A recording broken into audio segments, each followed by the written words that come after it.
Assalamualaikum warahmatullahi wabarakatuh. Satacana tepangkeun wasta abdi Rizka Rizkyani Dewi ti kelas 11 IPA 2. Di dia abdi bade nepangkeun ngeunaan lengkah-lengkah hirup sehat di imah pikeun yang harepan pandemi COVID-19 atau anu disebut oge virus corona nyaeta virus anu nyerang sistem imun tubuh.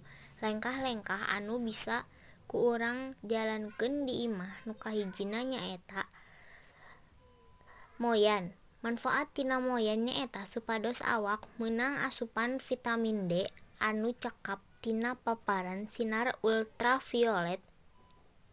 Urang cukup moyan sakitar 10 nepi ka 15 menit dina jam antara jam 10 nepi ka jam 11 siang.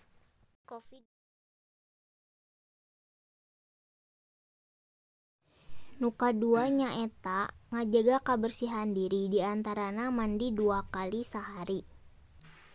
Tong hilap oge urang kudu ngaminengkeun wawasuh panangan ngagunakeun sabun jeung cai anu ngalir supados kuman-kuman anu aya dina panangan urang pararae.